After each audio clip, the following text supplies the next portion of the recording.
ஒரு அதிசயமான மனிதரா, செல்வாக்கு பெற்ற மனிதரா இன்னும் சில மாதத்தில் நீங்கள் வலம் வரப் போகிறீர்கள். இன்னைக்கு சாய்ப்பா எனக்கு சொன்ன அத்தனை மெசேஜஸையும் இந்த பதிவில் ரொம்ப தெளிவா உங்களுக்கு புரியுற மாதிரி சொல்லியிருக்க. உங்களை பத்தி அவர் சொல்லக்கூடிய ரகசியம் என்ன, உங்க வாழ்க்கை நிகழ்காலம் எதிர்காலம் எப்படி இருக்க போகுதுன்றதை தாண்டி கடந்த காலமும் எப்படி இருந்துச்சு அப்படின்றதையும் இந்த பதிவில் நீங்க தெரிஞ்சுக்கலாம். தோற்று போய் நிற்கும் உங்களுக்கு மிகப்பெரிய ஒரு வாழ்க்கையை அவர் உருவாக்கி கொண்டு இருக்கிறார்.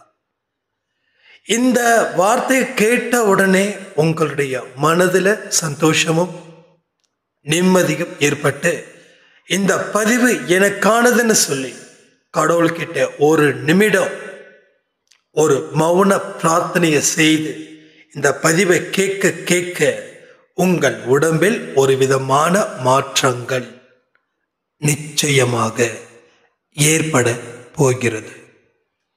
இதை கவனத்துடனும் உற்சாகம் நிறைந்த மனதுடனும் இந்த பதிவுகளை கேட்பவர்களுக்கு தலையில் ஒரு அழுத்தமும் ஏற்படும். இல்லைன்னா ஏதாவது ஒரு வினோதமான சத்தங்களும் ஏற்படும். உங்களை சுத்தி சாயப்பா இருக்கிறாரு அப்படின்ற ஒரு விஷயத்தை இந்த பதிவில் முடிவதற்குள் நீங்கள் நிச்சயமாக உணர்வீர்கள். நடக்க வேண்டிய அத்தனை விஷயமும் அவருடைய விருப்பத்தின் படியே உங்க வாழ்க்கையில நடக்க போகுது. இது வெற்றிக்கு உண்டான ஒரு தொடக்கம்.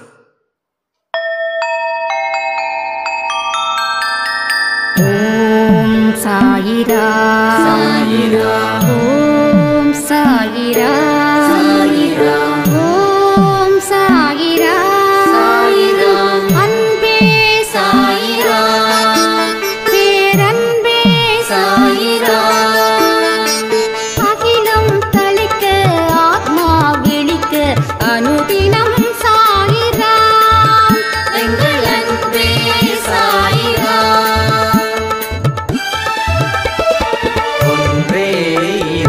ஒன்றே பூமிக்கென்றும் சாயிரா, சரணம் சாயிரா, நன்றே செய்து வாழ்வோம், நாம் ஒன்றே செய்து வாழ்வோம், அன்பே சாயிரா.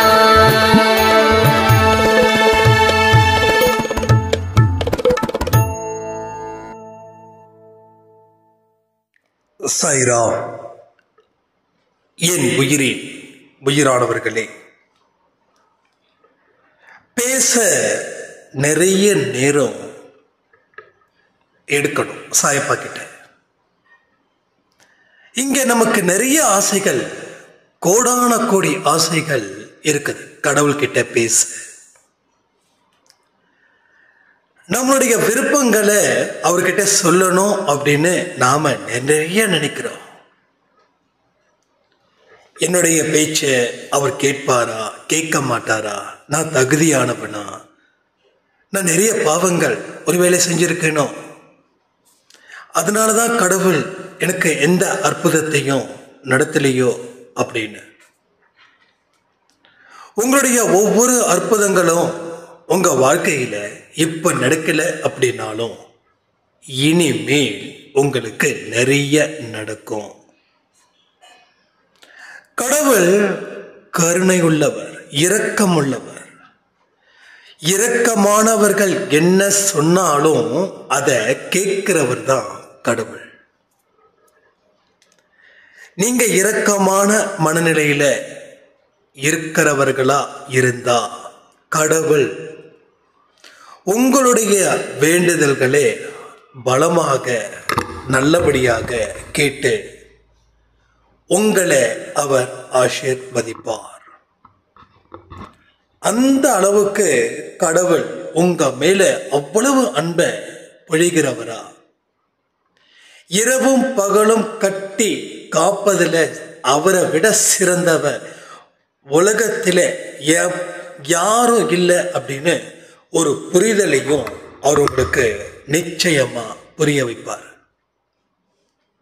உங்க மனசு என்னைக்குமே பரந்த மனசா இருக்கட்டும். குறுகிய மனசுக்குள்ள நீங்க வராதீங்க. எல்லோரும் நல்லா இருக்கணும் இந்த வார்த்தைகளை நீங்க மனப்பூர்வமா சொன்னாவே போதும், நீங்க நல்லா இருப்பீங்க. இந்த ஒரே ஒரு வார்த்தை, எல்லாரும் நல்லா இருக்கணும். அது வாய் வார்த்தைகளா இல்லாம ஆழ் மனசுல இருந்து வரக்கூடிய ஒரு முக்கியமான வார்த்தையா இருந்துடுச்சு, வெளியில வந்துடுச்சு அப்படின்னா உங்க வாழ்க்கை ரொம்ப ரொம்ப ரொம்ப சூப்பரா இருக்கும். இது வரைக்கும் நீங்க எதுக்குமே பிரயோஜனம் இல்லை அப்படின்னு மற்றவங்க சொன்னதாலேயோ இல்லை நீங்க நினைச்சதாலேயோ அந்த ஒரு அடையாளத்தை கூட அவர் அழிச்சிட்டு நீங்க பலருக்கு பிரயோஜனமான ஒரு மனுஷியா இங்க மாத்தி உங்களுக்கு தேவையான அத்தனை உதவிகளையும் செய்து உங்களை உயரத்துல உச்சத்துல கொண்டு போய் உட்கார வச்சு அழகு பார்ப்பவர் நம் கடவுள். நம்ம கடவுளை பத்தி நிறைய புரிஞ்சுக்கல. நான் கேட்டத கடவுள் கொடுக்கல. இதுக்கு இந்த இடத்துல இருந்து வெளியில வந்துட்டீங்கன்னா நீங்க கேட்டதை அவர் கொடுத்துடுவார். இந்த வட்டத்துக்குள்ள நாம இருக்கோம். நான் கேட்ட அவர் கொடுக்கல. எத்தனை தடவை நான் தேம்பி அழுத, ஆனா கிடைக்கல. அப்போ என்னமோ ஒரு பெரிய வட்டத்துக்குள்ள நம்ம மாட்டிக்கிட்டு இருக்கோம்ல, அந்த வட்டத்துக்குள்ள வெளியில வந்துட்டீங்கன்னா நீங்க கேட்காம அத்தனையும் கிடைக்கும். அந்த வட்டம் என்ன தெரியுமா? நான், எனது. நான் என்ற வார்த்தையும் எனது என்ற வார்த்தையும் நீங்க என்னைக்கு அதை கடவுள்கிட்ட ஒப்படைச்சிட்டு நாம், நமது அப்படின்ற ஒரு வார்த்தைக்கு வரீங்களோ, அந்த வார்த்தையை வாழ்க்கையாக்குறீங்களோ, அன்னைக்கு கடவுள் உங்களுடைய வாழ்க்கையையும் அவர் ஆசீர்வதிக்கிறார். நானும் பல விஷயங்களை பார்க்கிறேன். நிறைய பேர் என்னுடைய பிரச்சனை அப்படின்னு சொல்றோம். இல்லை, இனி உங்க பிரச்சனை இல்லை, இனி நம்ம பிரச்சனை அன்பே சாயில். ரைட்? இங்க ஒவ்வொருத்தவங்களுக்கும் ஒவ்வொரு பிரச்சனை. கடன், ஆரோக்கியம், குழந்தை பாக்கியம், குழந்தை சரியா படிக்கல, குழந்தைங்க ஒழுக்கத்தோட வளரல, வேற இன்னும் நிறைய நிறைய நிறைய பிரச்சனைகள் இங்க எனக்கு இருக்குதுன்னு சொல்லாதீங்க, நமக்கு இருக்குது. இந்த நமக்குன்ற ஒரு வார்த்தைக்குள்ளேயே நல்லா யோசிச்சு பாருங்களேன். நமக்கு நிறைய பிரச்சனைகள் இருக்குப்பா. நம்மள மாதிரி நிறைய பேர் ப்ராப்ளத்தில் இருக்கிறாங்க. கடவுள் சரி பண்ணுவார். எல்லாரும் நல்லா இருக்கணும், எல்லாரும் ஒரு அமைதியான வாழ்க்கையை வாழணும், யாருக்கும் எந்த குறையும் கடவுள் வைக்கக்கூடாது, வைக்க மாட்டாருப்பா அப்படின்னு உங்க ஆழ் மனசுக்குள்ள கேள்வியாகவும் பதில்களாகவும் நீங்கள் இருந்தால் உங்க வாழ்க்கையில அத்தனை நல்ல விஷயங்களும் தொடர்ந்து நடந்துகிட்டே இருக்கும். அதை யாராலையும் தடுத்து நிறுத்தவே முடியாது. அப்போ என்னோடது அப்படின்னா தான் எனக்கு அது வலிக்கும், நம்மது அப்படின்னா வலிக்காது. என் குடும்பம் அப்படின்னா தான் எனக்கு வலிக்கும். என் குடும்பத்தை நான் எப்படி காப்பாற்றுவேன், என் குடும்பத்தில் இருக்கிறவங்களை எப்படி கரை சேர்ப்பேன், இந்த பாயிண்ட்டை தயவு செய்து மறந்துடுங்க, அழிச்சிடுங்க. உங்க மனசுல இருந்து அதுல இருந்து வெளியில வந்துடுங்க. அந்த வட்டத்துக்குள்ளே நிக்காதீங்க. வட்டத்துக்குள்ள இருந்தா நெருப்பு எரிஞ்சுக்கிட்டே இருக்குது. அப்போ ஒரு சந்தோஷமான மனநிலை நமக்கு நிச்சயமா கிடைக்காது. ஒரு கஷ்டம் நம்மளை சுத்தி இருந்துகிட்டே இருந்தா என்ன பண்ணுவோம்? கஷ்டத்தை நாம தூக்கி எறிய முடியாது. அந்த கஷ்டத்தை சமாளிக்கணும். அந்த சமாளிச்சாதான் வாழ்க்கையில வெல்ல முடியும், சந்தோஷம் கிடைக்கும். அப்ப சந்தோஷம் இல்லாத வாழ்க்கை நமக்கு தேவையா? சந்தோஷத்தோட இருக்கக்கூடிய வாழ்க்கை எனக்கு தேவைன்னு சொல்லி மனசுல நினைக்க ஆரம்பிக்கும் போது அந்த சந்தோஷத்துக்கு உண்டான வழிகள் உங்களுக்கு தெரிய வரும், தெரியப்படுத்துவார். இங்க எல்லாமே அவருதான், A to Z அவருதான். அவரை தாண்டி இங்க எதுவுமே எப்பயுமே நடக்க போவதே இல்லை. ஒவ்வொரு நொடியும் அவர், ஒவ்வொரு விடியலும் அவர், ஒவ்வொரு இரவும் அவர், ஒவ்வொரு செயலும் அவர். நீங்க என்ன செயலை செய்றீங்களோ அந்த செயலுக்கு சொந்தக்காரரா அவர் இருக்கிறார். நீங்க எந்த செயலை வேணாலும் செய்யுங்க, என்ன வேணாலும் பண்ணுங்க, ஆனா அவர் இருக்கிறார்னு நினைச்சு நீங்க பண்ணீங்கன்னா உங்க செயல் கூட சுத்தமா இருக்கும், உங்க செயல் கூட ஒரு கவனத்தை பெறும். அதாவது நம்மளுடைய ஒரு ஒர்க்கில் நம்ம கமிட் ஆகிருக்கோம், அந்த இடத்துல நமக்கு ஒரு சீனியர் நம்ம வாட்ச் பண்ணுறாருன்னா நம்ம ஒர்க் என்ன பண்ணுவோம், ரொம்ப பர்ஃபெக்டாக பண்ணுவோம். அந்த சீனியர் கொஞ்சம் அந்த பக்கம் போயிட்டாரு, இல்லை சந்தோஷ் 2 மணி நேரம் ஆகும், கொஞ்சம் பார்த்து முடிச்சுடுப்பா அப்படின்னு சொன்னால், சரி ஓகே சார் முடிச்சிடுறேன், நீங்கள் போங்க, you take your own time அப்படின்னு சொல்லிட்டு நான் இங்கே ஜாலியாக உட்காந்து மொபைல் நோண்டிக்கிட்டு, சரி வாட்ஸ்அப்பில் யாரோ சேட் பண்ணியிருக்காங்களா, இன்ஸ்டாவில் யாரோ சேட் பண்ணியிருக்காங்களா, இல்லை வேறு ஏதாவது ரொம்ப நாளாச்சா பேசலாமா, அப்படி இருக்கக்கூடாது. அவர் இருக்கும்போது நீ எவ்வளோ டெடிக்கேஷனாக இருந்தியோ, அவர் இல்லாதப்பவும் நீ அதை விட டெடிக்கேஷனாக இரு. ஏன்னா இவர் உனக்கு ஓனர் கிடையாது, மேலே இருக்காரே அவர் தான் ஓனர். அதாவது God is the owner, you also servant.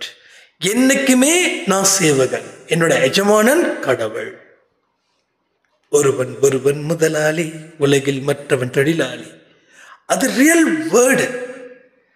அந்த வேர்டு அதுக்கு உண்டான மீனிங் தெரிஞ்சிடுச்சுன்னா அந்த ஒரு பாட்டில் கூட நாம வெற்றிகரமான மனுஷனா மாறிட முடியும், கண்டிப்பா மாறிட முடியும், அதுல சந்தேகமே வேண்டாம். ஸோ அந்த மாதிரி ஒரு கிரியேட்டிவிட்டியை நீங்க கொண்டு வரணும். உங்க வாழ்க்கை ஒரு மிக பெரிய அற்புதமான வாழ்க்கை. இந்த வாழ்க்கையை நான் நிச்சயமா நல்லபடியா சரி செய்து இந்த உலகத்துக்கு வெளிச்சமா நான் இருப்பேன். உலகத்துக்கு வெளிச்சமா நான் இருப்பேன் அப்படின்னா அந்த வெளிச்சத்தை உங்க முகத்துல அடிக்கிறது யாருன்னா கடவுள். நம்ம இன்னைக்கு இருட்டான இடத்துல இருக்கோம், யாருக்கும் தெரியாம இருக்கோம். யாருக்கும் தெரியாம இருக்கிறதால நமக்கு யாரும் எந்த உதவியும் செய்ய வரல. அப்ப கடவுள் ஒரு வெளிச்சத்தை கொடுத்தா பிறர் பார்வை நம் மீது. அந்த பிறர் என்ன பண்ணுவாங்க, நமக்கு ஹெல்ப் பண்ண மாட்டாங்க. அவங்களுடைய தேவை நம்ம கிட்ட இருக்கும், அந்த தேவையை கடவுள் பூர்த்தி செய்வார். இப்போ வாங்குறதும் கொடுக்கறதும் அப்படின்ற மாதிரி நீங்க ஒரு தொழில் பண்றீங்க, ஒரு வியாபாரம் பண்றீங்க, இல்ல ஒரு இடத்துல ஒர்க் பண்றீங்க அப்படின்னும் போது உங்களுக்கு அந்த சக்தியை கொடுத்து அதை உயர்த்துவார். செய்யும் செயலில் அந்த வலிமையையும் உற்சாகத்தையும் ஒரு வெற்றியையும் ஏற்படுத்தி தருபவரே அவர். கையேந்தும் நிலையை அவர் நமக்கு என்னைக்கும் எப்பையும் விடவே மாட்டார். இங்க கூட ஒரு சாயனம் சொன்னாங்க, ரொம்ப மோசமா இருக்கு லைஃப், நான் நிறைய பேர்கிட்ட ஹெல்ப் கேட்கிறேன், ஆனா எனக்கு ஹெல்ப் கிடைக்கல, நீங்க பிரார்த்தனை பண்ணுங்க. நான் சொன்னேன், கண்டிப்பா நான் உங்களுக்கு பிரார்த்தனை செய்வேன், ஆனா மற்றவங்க ஹெல்ப் பண்ணணும் சொல்லி நான் பிரார்த்தனை செய்ய மாட்டேன் அப்படின்னு. ஏன் அப்படின்னு கேட்டாங்க. நான் கண்டிப்பா ஆடியோ கொடுக்குறேன் அப்படின்னு, அந்த சாய்ராம் இந்த ஆடியோ கேட்கணும் அப்படின்னு என்னோட விருப்பம். எதுக்கு ஏன் உதவி செய்யணும்? நீங்க மற்றவங்களுக்கு உதவி செய்யக்கூடிய இடத்துல கடவுள் உங்களை வைக்கும் போது நீங்க அந்த இடத்துல நான் இருக்க மாட்டேன், உதவி வாங்கக்கூடிய இடத்துல தான் இருப்பேன்னு ஏன் நீங்க போட்டி போடுறீங்க? இன்னைக்கு இந்த பிரச்சனை இதனால முடங்கிருக்கீங்க. ஆனா இந்த ப்ராப்ளம் சரியாயிடுச்சுன்னா நீங்க இந்த இடத்துல இருக்க மாட்டீங்க, வேற இடத்துல இருப்பீங்க, அவ்வளவுதான். இன்னைக்கு இப்படிதான். எஸ், இன்னைக்கு தான் இல்லை உங்க வாழ்க்கையில சந்தோஷம். ஆனா இன்னைக்கு தான் இல்லைன்னு ஏன் திருப்பி திருப்பி சொல்றேன்னா, அப்ப நாளைக்கு இருக்குதுன்னு தான் அர்த்தம். இன்னைக்கு தான் இல்லைன்னா நேத்து இருந்துச்சுன்னு அர்த்தம். அப்ப சந்தோஷம் வருது போகுது, துன்பம் வருது கொஞ்சம் நிக்குது. சந்தோஷம் 10 நாள்னா இந்த துன்பம் 30 நாள் நிக்குது. இதான் இஷ்யூ, புரிஞ்சுக்கோங்க. அப்போ சந்தோஷமே இல்லை அப்படின்னு சொல்லிட முடியாது. ஆனா நீங்க சந்தோஷமே இல்லைன்னு கடவுள்கிட்ட சொல்லும் போதுதான் கடவுளுக்கே புரியல. எப்பா, இப்ப கொஞ்ச நேரத்துக்கு முன்னாடி உங்க வீட்டுல ஒரு கெஸ்ட் வந்தாங்க, நீ மனசு விட்டு சிரிச்சியே, அப்ப சந்தோஷம் இல்லைன்னு சொல்றியே, என்ன மீனிங்? இதுக்கு என்ன மீனிங்? கடவுள்கிட்ட கண்ணீர் விடுறோம், கடவுளே பிரச்சனை இருக்கு அப்படின்னு. இதுல 10% பேர் வேணா தொடர்ந்து துக்கத்திலே துன்பத்துல இருக்கிற மாதிரி வச்சுக்கலாம். ஆனா மீதி 90% அந்த ப்ராப்ளம் வரும்போது மட்டும்தான் அழுகுறோம். அந்த ப்ராப்ளத்தை நினைக்காதப்போ நமக்கு பிடிச்ச மாதிரியான உறவுகளோ இல்ல பிடிச்சமான செயல்களை செய்யும் போதும் நம்ம ஹாப்பியஸ்ட் பர்சனாக தானே ஃபீல் பண்றோம். அப்ப ஏன் கடவுள்கிட்ட நாம இந்த மாதிரி தப்பா ஒரு விஷயத்தை எடுத்து சொல்றோம்? ஏன் எடுத்து சொல்லணும்? அப்போ உனக்கு சந்தோஷத்தையும் கடவுள் கொடுத்திருக்காரு, அந்த சந்தோஷத்துக்காக கடவுளுக்கு நன்றிகளை சொல்ல வேண்டியதானே. இப்ப வரைக்கும் சொல்றேன், இந்த நிமிஷம் வரைக்கும் சொல்றேன். இப்ப இந்த ஆடியோ கொடுத்து முடிச்சிட்டேன்னா சாய்ப்பா நன்றின்னு சொல்லுவேன். அதே மாதிரி எனக்கு துக்கம் வந்தாலும் கடவுள்கிட்ட பெருசா காட்டிக்கிறது இல்லை. ஏன்னா அந்த துக்கம் பெருசா எனக்கு ஒன்றும் செய்யல. என்னப்பா பெரிய துக்கம்? எத்தனையோ வருஷத்துக்கு முன்னாடி பார்த்ததை விட இது என்ன பெரிய துக்கமா? ஒரு இடத்துல அனுபவப்பட்டாச்சு, கத்துக்காத பாடத்தை கத்துக்கிட்டாச்சு, கத்துக்கிட்ட பாடம் வீண் போகல, ரிப்பீட் பண்ணிக்கிட்டே இருக்கும். அடிக்கடி நினைச்சு பார்க்குற ஒரு வாரத்துக்கு ஒரு தடவையோ இல்லை வீக்லி ட்வைஸோ இல்லை மந்த்லி ஒன்ஸோ அப்போ திங்க் பண்ற, எப்படிலாம் இருந்தோம், என்ன தப்பு பண்ணோம், எவ்வளோ நேரத்தை எதுக்காக செலவு பண்ணோம், இப்போ கரெக்டா அப்படின்னு சொல்லும்போது ஒரு விதமான ஒரு பயம் வருது. பயத்தை தாண்டி அதுல இருந்து மேலணுன்ற தாட்டும் வருது. பயமும் இருக்குது, பயத்தை தாண்டி ஒரு விஷயத்தை சிந்திக்கிறோம். அந்த சிந்திச்சு செயல்படுத்தும் போது ஒரு தைரியம் கிடைக்குது. வாழ்க்கையில பயம் கண்டிப்பா இருக்கணும், எல்லாருக்கும் பயம் இருக்கணும். பயம் உங்க வாழ்க்கையை உயர்த்துவதற்கான பயமா இருக்கணும். உங்க வாழ்க்கையை போட்டு மூட்டைப்பூச்சி மாதிரி நசுக்கிற மாதிரி அந்த மாதிரி பயம் இருக்கக்கூடாது. அது இருந்துருச்சுன்னா அது இன்னும் பிரச்சனைகளை உருவாக்கிக்கிட்டே இருக்கும். இன்னைக்கு பல பேருக்கு என்ன ஆச்சுன்னா பயம் ஒரு மூட்டைப்பூச்சை போல நசுக்கிக்கிட்டே இருக்குது ஒவ்வொரு மனுஷனையும். இப்பயே சொல்லு, பயமில்லாத வாழ்க்கையை வாழணும்னு கடவுள் விருப்பப்படுகிறார். நீங்க பயமில்லாத வாழ்க்கையை வாழணுமா? உங்க பயம் சொற்ப அளவுல இருக்கணும்ன்றார். வாழ்க்கை ஃபுல்லா பயமா இருக்கக்கூடாது. அந்த பயத்தினால உன்னால எதையுமே செய்ய முடியாது. இயல்பா செய்யக்கூடிய விஷயம் கூட வெற்றிக்கு நீங்க படாத பாடுபடுற மாதிரி ஆகும். ஒரு சைராம் ரீசெண்டா சொல்லும் போது என்கிட்ட, அதுக்கு முன்னாடிலாம் இதை விட டாஸ்க்கு ரொம்ப டஃப்பா இருக்கும், அதை கூட நான் ஹேண்டில் பண்ணி வெளில வந்தேன். ஆனா இன்னைக்கு சாதாரண வேலைக்கு கூட என்னால டோட்டலா என்ன எஃபர்ட்ஸ் கொடுத்தாலும் அது வெற்றி அடைகிறதுன்றது ரொம்ப கஷ்டமா இருக்கு. ஏன் அப்படி? அப்போ மனசுக்குள்ள கொஞ்சம் விதமான பயங்கள் ஜாஸ்தி ஆயிடுச்சு, அழுத்தம் ஜாஸ்தி ஆயிடுச்சு. மனசுல அழுத்தம் ஜாஸ்தியாக வாழ்க்கையில ஒரு பிரஷர், ஜெயிச்சே ஆகணும், தோத்துட்டா என்ன ஆகும், தோத்துட்டா மான மரியாதை போயிடும், இவங்க முன்னாடிலாம் ஜெயிக்கலன்னா அவ்வளவுதான். இந்த மாதிரியான ஒரு மோசமான வார்த்தைகளை உங்க எண்ணங்களில இருந்து வெளியேற்றி ஆகணும். ஏன்னா இது கெட்டுப்போன தண்ணி, கெட்டுப்போன சாப்பாடு. கெட்டுப்போன சாப்பாடை வச்சுக்கிட்டே இருந்தா இன்னும் கெட்டுப்போம். கெட்டுப்போன தண்ணியும் அப்படிதான். கெட்டு போயிடுச்சுன்னா அது சேர வேண்டிய இடம் எங்க? குப்பையில. சேர வேண்டிய இடம் குப்பையிலே தவிர இங்க இல்லை. அப்ப கெட்டுப்போன வார்த்தைகள் இதை தூக்கி எரிஞ்சா மட்டும்தான் உங்க வாழ்க்கையில கடவுளால் சொல்லக்கூடிய செய்திகளை கூட முழுமையாக கேட்க முடியும். காட் மெசேஜ் சொல்லுவோம், கடவுளுடைய செய்தி. நம்ம நாட்டு செய்தி பார்க்குறோம், வீட்டு செய்தி பார்க்குறோம், நண்பர்களோட செய்திகளை பார்க்குறோம். கடவுளோட செய்திகள் என்னப்பா? காட் நியூஸ் என்ன? எந்தெல்லாம் கடவுள் எந்தெந்த ரூபத்தில் யார் மூலமையாவது இல்லை எந்த மதத்தின் மூலமாவது சொல்றாங்களோ அதை நீ படிச்சும் படிக்காம போற. அதை படிச்சுக்கோ, புரிஞ்சுக்கோ, நடந்துக்கோ. இது கடவுள் உனக்காக சொல்லப்பட்ட ஒரு விஷயம். ஒருத்தவங்க சொல்றாங்கன்னா இதுல 1000 உழைப்புகள் இருக்கு. உனக்கு ஒரு மெசேஜ் வருது.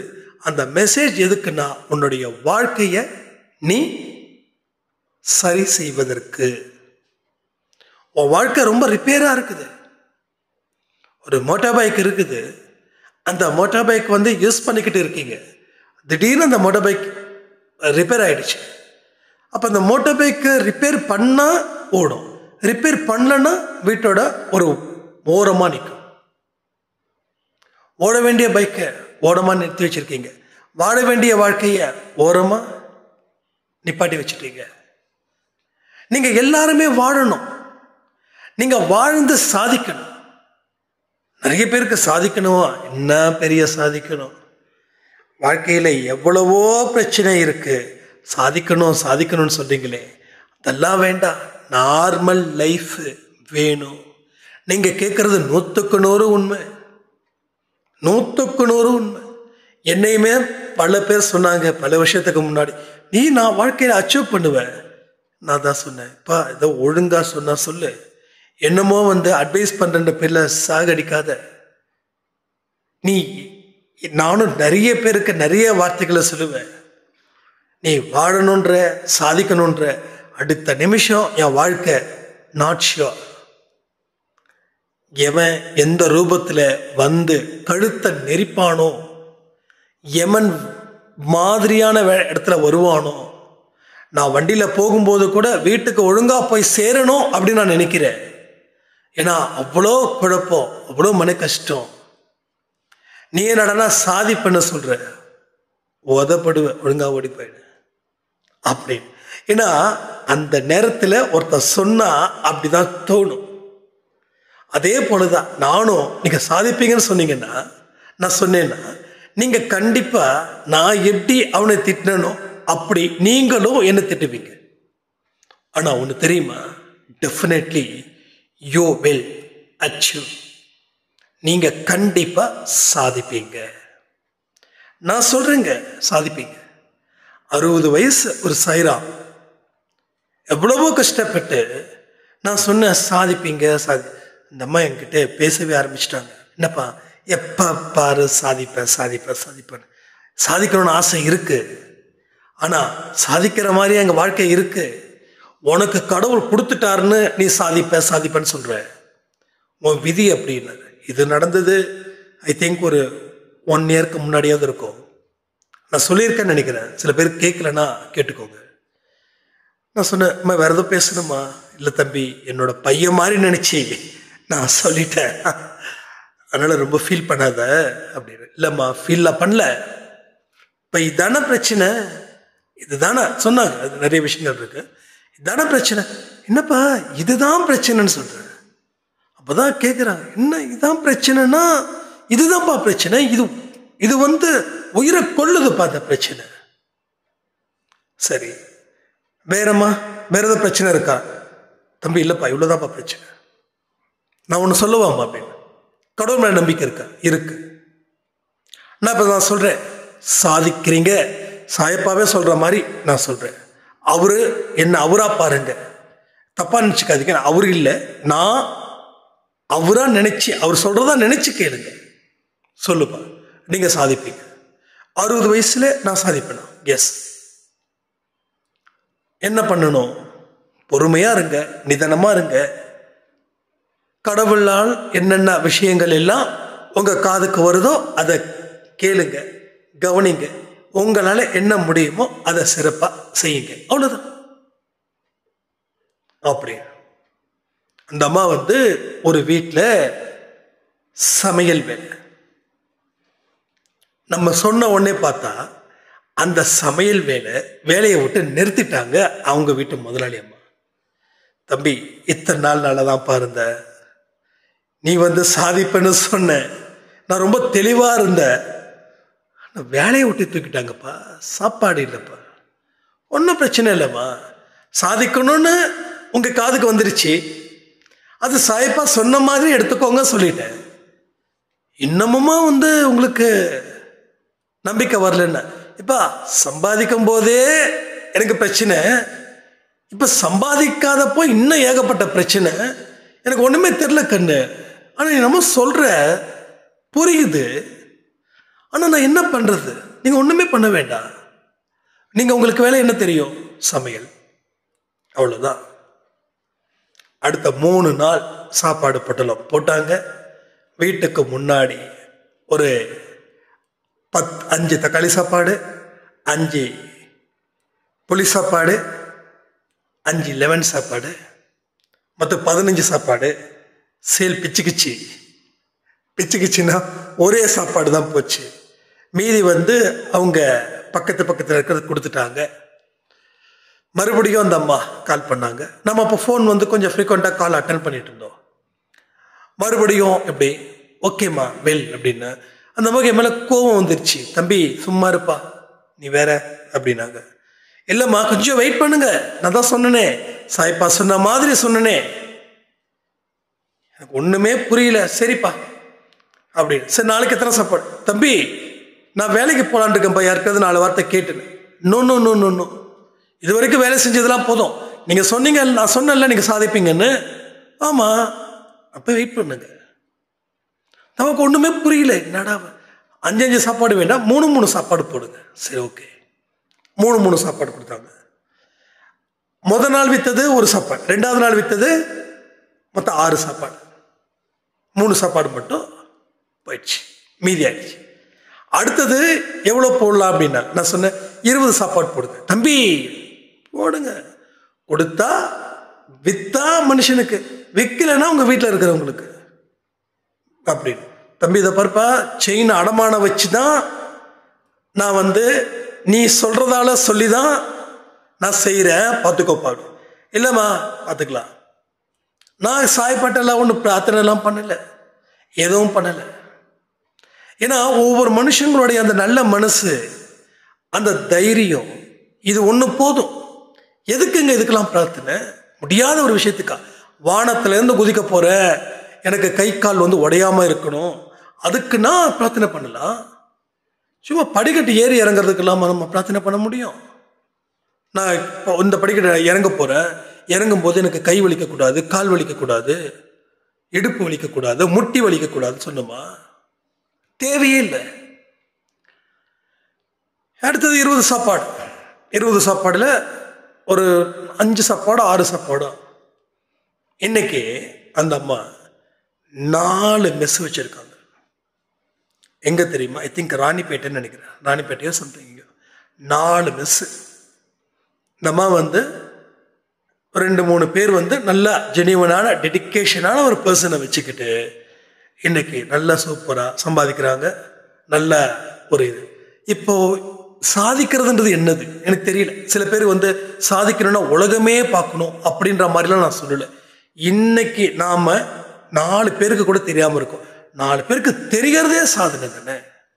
கடவுளுக்கு நன்றிகளை சொல்லி 4 இடத்துல பிரான்ச் போட்டு அவங்க ரொம்ப சூப்பராக பண்ணுறாங்க. இன்னும் சில பேர் வந்து இவங்களுடைய நேமில் ஃப்ரான்ச்சைசி நாங்கள் எடுக்கிறோம், உங்களுக்கு எவ்வளோன்னு சொல்லுங்கள். ஏன்னா நேம் வந்து அந்தளவுக்கு ஓரளவுக்கு கிரியேட் பண்ணியிருக்காங்க. இதெல்லாம் எப்படி நடக்குதுன்னா, எஸ் யூ கேன், உன்னால முடியும். முடியாததுன்றது எதுவுமே இல்லை. நீ முயற்சி பண்ணு, நம்பிக்கை வை, கவனம் வை, பொறுமை இரு, காத்திரு. எல்லா விஷயமும் உனக்கு நடக்க வேண்டியது நடந்துக்கிட்டே இருக்கும்.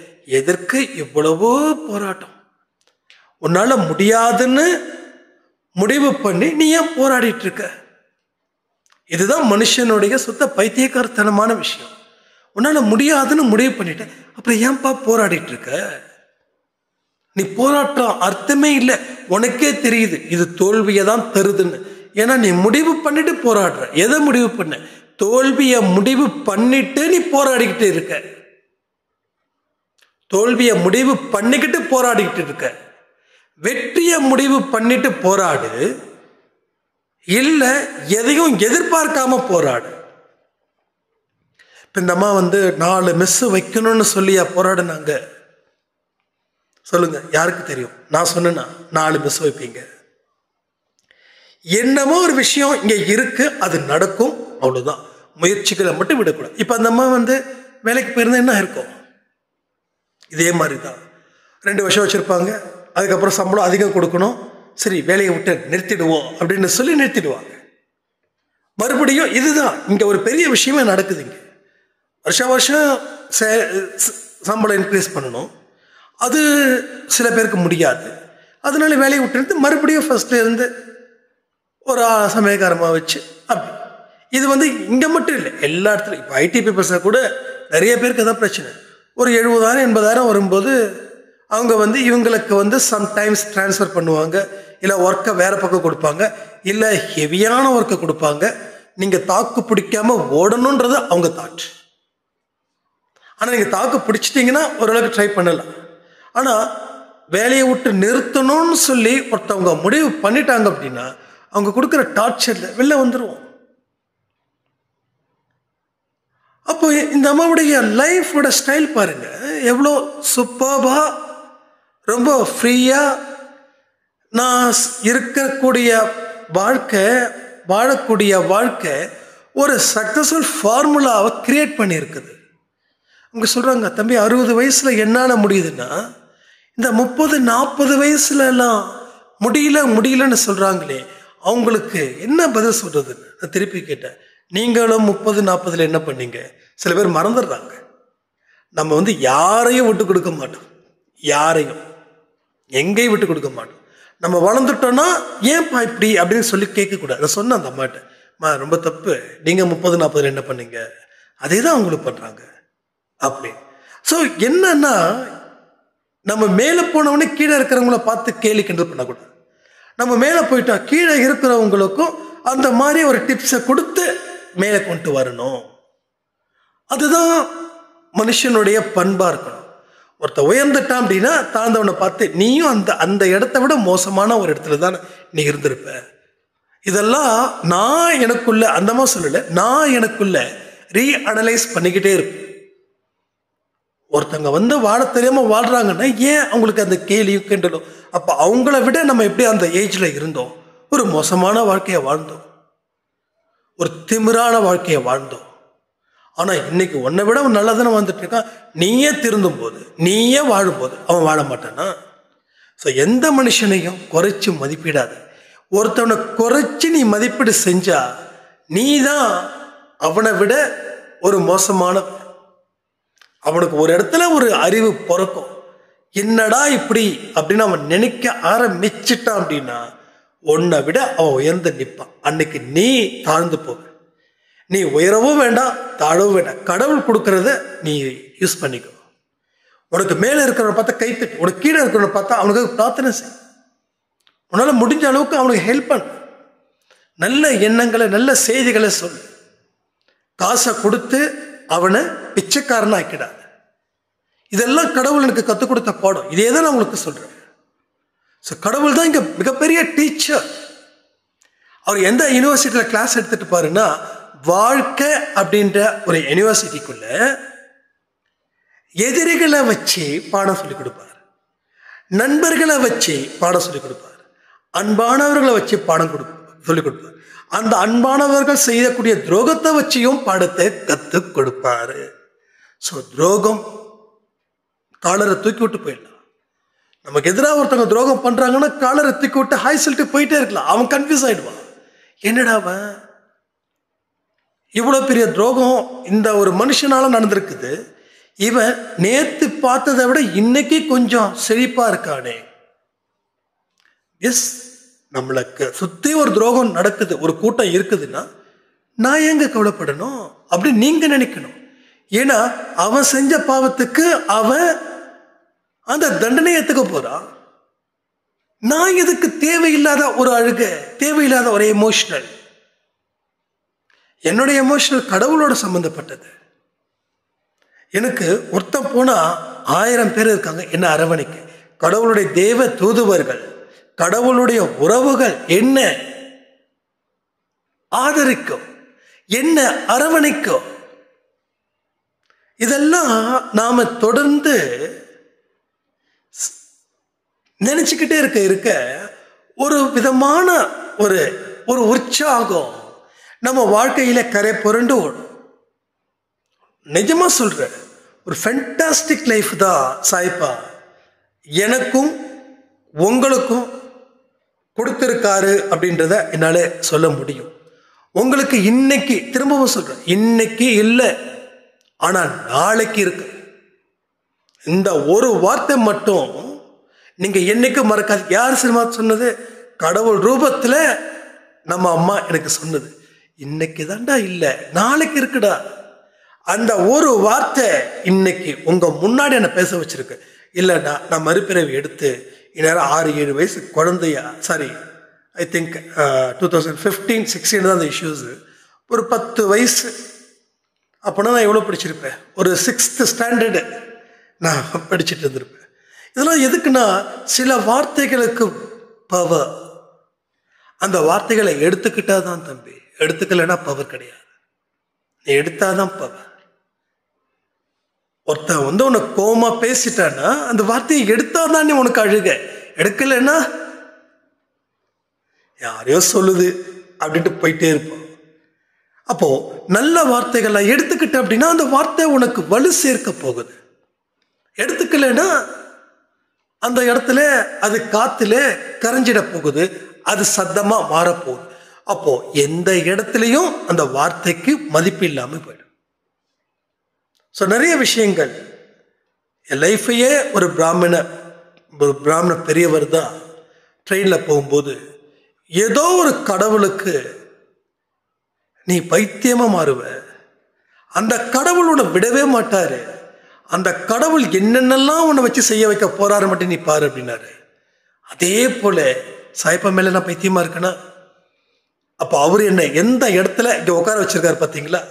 எத்தனையோ பேர் என்னுடைய பக்தர்கள் மனசு சோர்ந்து போயிருப்பாங்க. பக்தி மட்டும் காட்டுனா பத்தாது, அவங்க மனசுல நிறைய விஷயத்த நீ விதைச்சாதான் அவங்களுக்கு அது முழு அளவில் பலன் தரும். அதற்காக நான் உன்னை எடுத்திருக்கிறேன். ஒரு எம்டி வந்து வேலைக்காரனை எப்படி எடுப்பாங்களோ, என்ன குவாலிட்டிஸில் எடுக்காங்களோ அந்த குவாலிட்டிஸில் எம்டியா இருக்கிற சாய்ப்பா இந்த சந்தோஷ் அப்படின்ற ஒரு வேலைக்காரனை எடுத்திருக்கா. எதுக்காக? எல்லா விஷயத்தையும் சொல்லு, அவங்கள தயார் செய், அவங்களுக்கு ஒன்றும் நடக்காதுன்னு சொல்லு, அவங்களோட மனசுல மாற்றத்தை விதைச்சிடு, அவங்க அழ வேண்டான்னு சொல்லு, துணிஞ்சு நிற்க சொல்லு, வாழ்க்கை அவங்களுக்கானதுன்னு சொல்லு, முயற்சிகளும் பண்ண சொல்லு, உழைக்கவும் சொல்லு, முடிவுகளை பத்தி கவலைப்பட வேண்டிய சாய்ப்பா இருக்காருன்னு சொல்லு. இதெல்லாம் தான் இங்க நடக்குது. இதெல்லாம் தான் நம்ம வாழ்க்கையை மாற்றவும் போகுது. இது எல்லாத்தையும் நீங்க புரிஞ்சுக்க முயற்சிகள் செய்ய செய்ய உங்க வாழ்க்கையில பல விதமான நன்மைகள் உங்களுக்கு தொடர்ந்து தொடர்ந்து தொடர்ந்து நடந்து கொண்டே இருக்கும். ஒரு நாள் மட்டும் இங்க நல்லது நடக்க போறதில்லை. இனி எத்தனை ஜென்மங்கள் எடுக்கிறீங்களோ அத்தனை ஜென்மத்திலையும் இந்த நல்ல விஷயங்கள் மட்டும்தான் உங்க வாழ்க்கையில தொடர்ந்து தொடர்ந்து தொடர்ந்து நடக்க போகும்.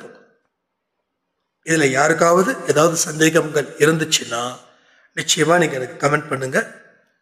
அன்பே சாய் பிரேயர், சாய் குரல், சாய் 365 எல்லாமே உங்களுக்கான ஒரு சேனல்ஸ். இங்க எல்லாருடைய வாழ்க்கையும் சாய்ப்பா மாத்த போறாரு. சில பதிவுகள் மூலமா மட்டும் இல்லை, எல்லா பதிவுகள் மூலமாகவும் உங்க வாழ்க்கையில மிகப்பெரிய மாற்றங்கள் ஏற்பட போகுதுன்னு சொல்லி இந்த பதிவை நான் முடிக்கிறேன். ஜெய் சாய்ராம். ஓம் சாயிராம்.